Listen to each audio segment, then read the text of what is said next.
بسم الله الرحمن الرحيم الحمد لله الذي أنزل على عبده الكتاب ولم يجعل له عوجا قيما لينذر بأسا شديدا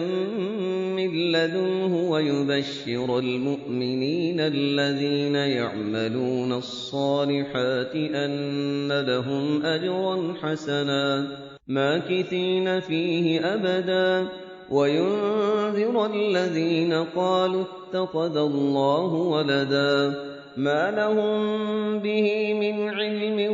ولا لآبائهم كبرت كلمة تخرج من أفواههم إن يقولون إلا كذبا فلعلك باخع نفسك على آثارهم إن لم يؤمنوا بهذا الحديث أسفا إنا جعلنا ما على الأرض زينة لها لنبلوهم أيهم أحسن عملا وإنا لجاعلون ما عليها صعيدا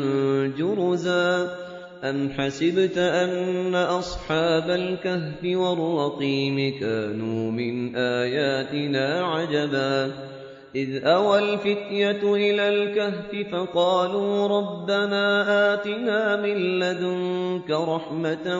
وهيئ لنا من أمرنا رشدا فضربنا على آذانهم في الكهف سنين عددا ثم بعثناهم لنعلم أي الحزبين أحصى لما لبثوا أمدا نحن نقص عليك نبأهم بالحق إنهم فتية آمنوا بربهم وزدناهم هدى وربطنا على قلوبهم إذ قاموا فقالوا ربنا رب السماوات والأرض لن ندعو من دونه إلها لقد قلنا إذا شططا هؤلاء قومنا اتخذوا من دونه آلهة لولا يأتون عليهم بسلطان بين فمن أظلم ممن افترى على الله كذبا وإذ اعتزلتموهم وما يعبدون إلا الله فأووا إلى الكهف ينشر لكم ربكم من رحمته ويهيئ لكم من أمركم مرفقا وترى الشمس إذا طلعت تزاور عن كهفهم ذات اليمين وإذا غربت تقرضهم ذات الشمال وهم في فجوة منه ذلك من آيات الله من يهد الله فهو المهتد ومن يضلل فلن تجد له وليا مرشدا وتحسبهم أيقاظا وهم رقود ونقلبهم ذات اليمين وذات الشمال وكلبهم باسط ذراعيه بالوصيد لو اطلعت عليهم لوليت منهم فرارا ولملئت منهم رعبا وكذلك بعثناهم ليتساءلوا بينهم قال قائل منهم كم لبثتم قالوا لبثنا يوما أو بعض يوم قالوا ربكم أعلم بما لبثتم فابعثوا أحدكم بورقكم هذه إلى المدينة فلينظر أيها أزكى طعاما فليأتكم برزق منه وليتلطف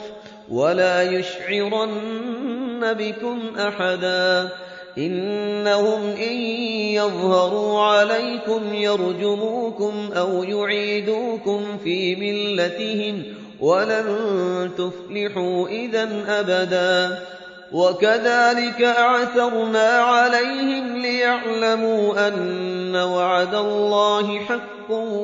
وأن الساعة لا ريب فيها إذ يتنازعون بينهم أمرهم فقال ابنوا عليهم بنيانا ربهم أعلم بهم قال الذين غلبوا على أمرهم لنتخذن عليهم مسجدا سيقولون ثلاثة رابعهم كلبهم ويقولون خمسة سادسهم كلبهم رجما بالغيب ويقولون سبعة وثامنهم كلبهم قل ربي أعلم بعدتهم ما يعلمهم إلا قليل فلا تمار فيهم إلا مراء ظاهرا ولا تستفت فيهم منهم أحدا ولا تقولن لشيء إني فاعل ذلك غدا إلا أن يشاء الله واذكر ربك إذا نسيت وقل عسى أن يهديني ربي لأقرب من هذا رشدا ولبثوا في كهفهم 300 سنين وازدادوا 9 قل الله أعلم بما لبثوا له غيب السماوات والأرض أبصر به وأسمع ما لهم من دونه من ولي ولا يشرك في حكمه أحدا واتل ما أوحي إليك من كتاب ربك لا مبدل لكلماته ولن تجد من دونه ملتحدا واصبر نفسك مع الذين يدعون ربهم بالغداة والعشي يريدون وجهه ولا تعد عيناك عنهم تريد زينة الحياة الدنيا ولا تطع من أغفلنا قلبه عن ذكرنا واتبع هواه وكان أمره فرطا وقل الحق من ربكم فمن شاء فليؤمن ومن شاء فليكفر إنا أعتدنا للظالمين نارا أحاط بهم سرادقها وإن يستغيثوا يغاثوا بماء كالمهل يشوي الوجوه بئس الشراب وساءت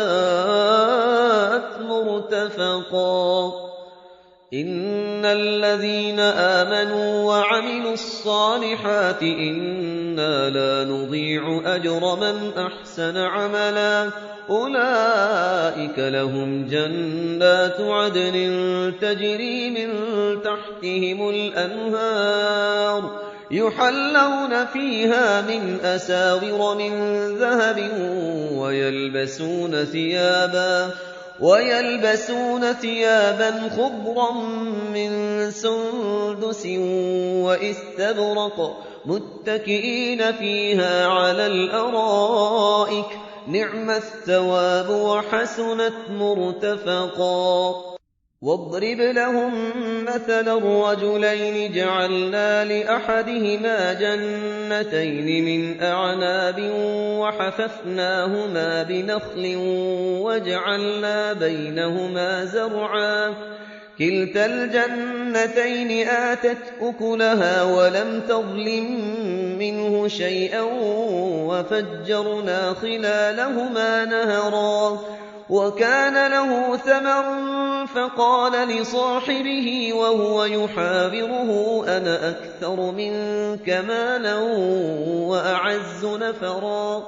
ودخل جنته وهو ظالم لنفسه قال ما أظن أن تبيد هذه أبدا وما أظن الساعة قائمة ولئن رددت إلى ربي لأجدن خيرا منها منقلبا قال له صاحبه وهو يحاوره أكفرت بالذي خلقك من تراب ثم من نطفة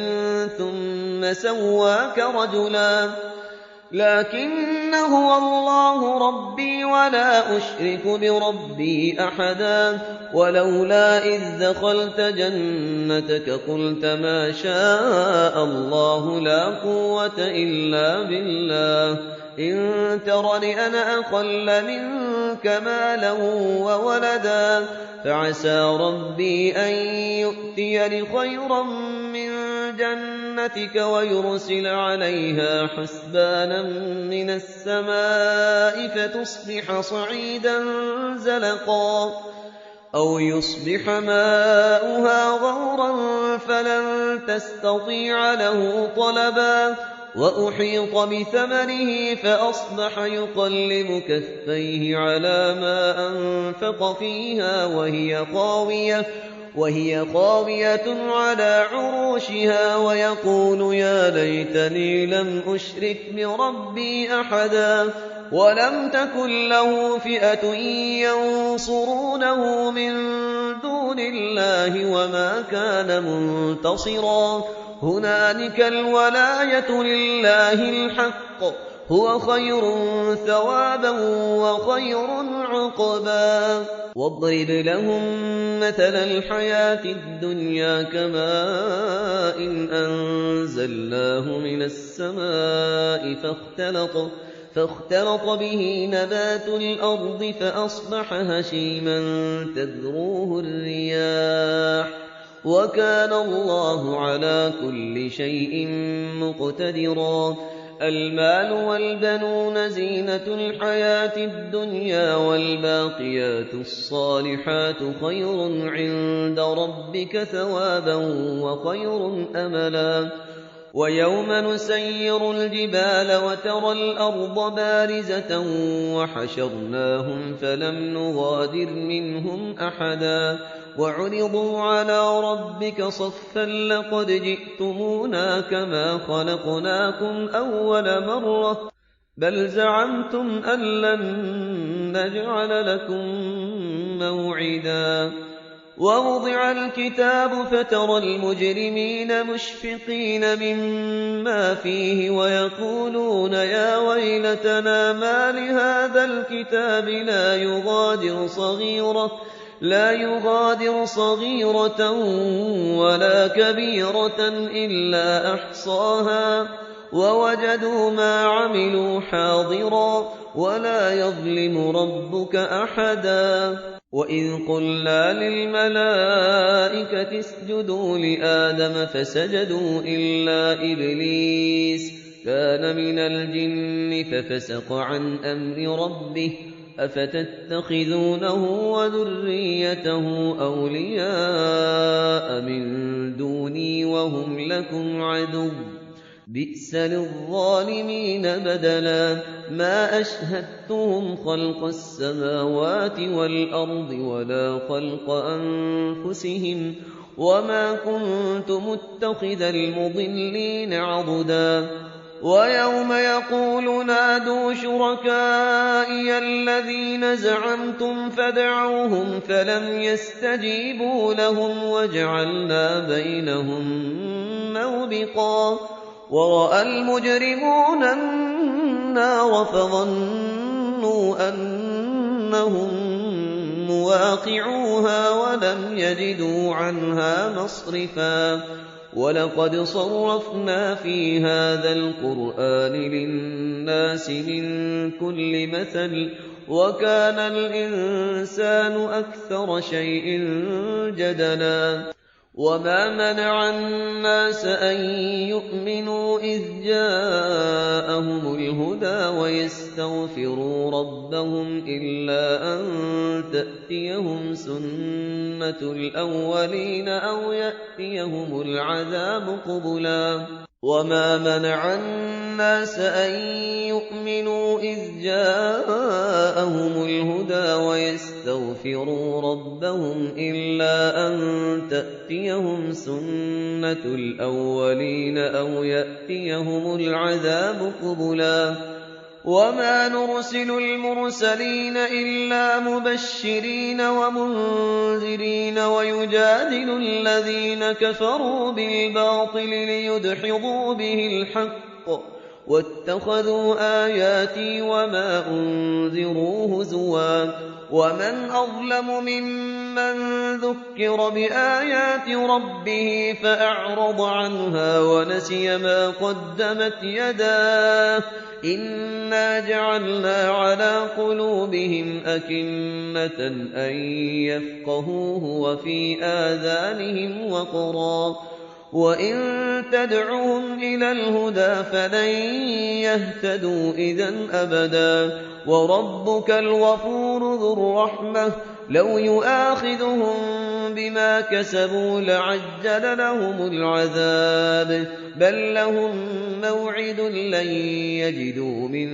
دونه موئلا وتلك القرى أهلكناهم لما ظلموا وجعلنا لمهلكهم موعدا وإذ قال موسى لفتاه لا أبرح حتى أبلغ مجمع البحرين أو أمضي حقبا فلما بلغا مجمع بينهما نسيا حوتهما فاتخذ سبيله في البحر سربا فلما جاوزا قال لفتاه آتنا غداءنا لقد لقينا من سفرنا هذا نصبا قال أرأيت إذ أوينا إلى الصخرة فإني نسيت الحوت وما أنسانيه إلا الشيطان أن أذكره واتخذ سبيله في البحر عجبا قال ذلك ما كنا نبغي فارتدا على آثارهما قصصا فوجدا عبدا من عبادنا آتيناه رحمة من عندنا وعلمناه من لدنا علما قال له موسى هل أتبعك على أن تعلمني مما علمت رشدا قال إنك لن تستطيع معي صبرا وكيف تصبر على ما لم تحط به خبرا قال ستجدني إن شاء الله صابرا ولا أعصي لك أمرا قال فإن اتبعتني فلا تسألني عن شيء حتى أحدث لك منه ذكرا فانطلقا حتى إذا ركبا في السفينة خرقها قال أخرقتها لتغرق أهلها حتى إذا ركبا في السفينة خرقها قال أخرقتها لتغرق أهلها لقد جئت شيئا إمرا قال ألم أقل إنك لن تستطيع معي صبرا قال لا تؤاخذني بما نسيت ولا ترهقني من أمري عسرا فانطلقا حتى إذا لقيا غلاما فقتله قال أقتلت نفسا زكية بغير نفس لقد جئت شيئا نكرا قال ألم أقل لك إنك لن تستطيع معي صبرا قال إن سألتك عن شيء بعدها فلا تصاحبني قد بلغت من لدني عذرا فانطلقا حتى إذا أتيا أهل قرية استطعما أهلها فأبوا أن يضيفوهما فوجدا فيها جدارا يريد أن ينقض فأقامه قال لو شئت لاتخذت عليه أجرا قال هذا فراق بيني وبينك سأنبئك بتأويل ما لم تستطع عليه صبرا أما السفينة فكانت لمساكين يعملون في البحر فأردت أن أعيبها وكان وراءهم ملك يأخذ كل سفينة غصبا وأما وأما الغلام فكان أبواه مؤمنين فخشينا أن يرهقهما طغيانا وكفرا فأردنا أن يبدلهما ربهما خيرا منه زكاة وأقرب رحما وأما الجدار فكان لغلامين يتيمين في المدينة وكان تحته كنز لهما وكان أبوهما صالحا فأراد ربك أن يبلغا أشدهما ويستخرجا كنزهما رحمة من ربك وما فعلته عن أمري ذلك تأويل ما لم تسطع عليه صبرا ويسألونك عن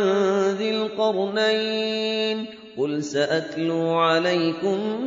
منه ذكرا إنا مكنا له في الأرض وآتيناه من كل شيء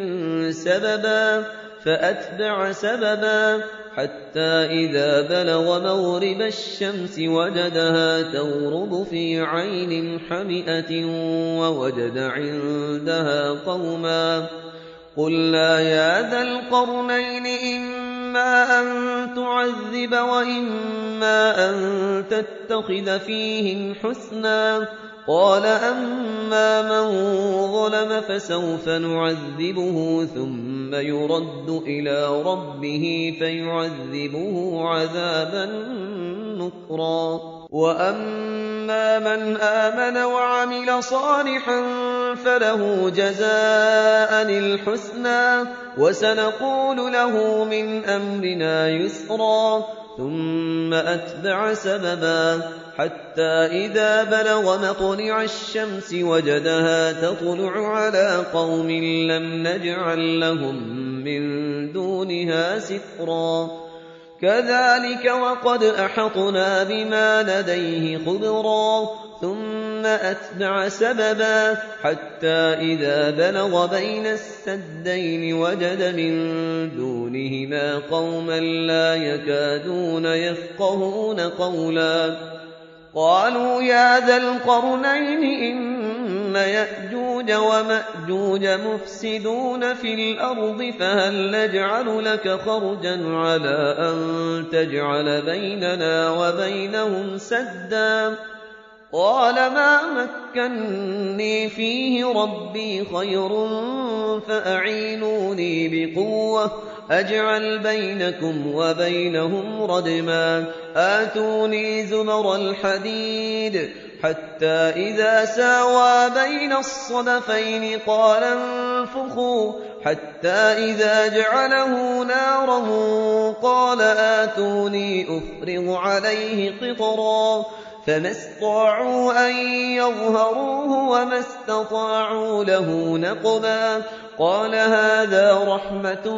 من ربي فإذا جاء وعد ربي جعله دكاء وكان وعد ربي حقا وتركنا بعضهم يومئذ يموج في بعض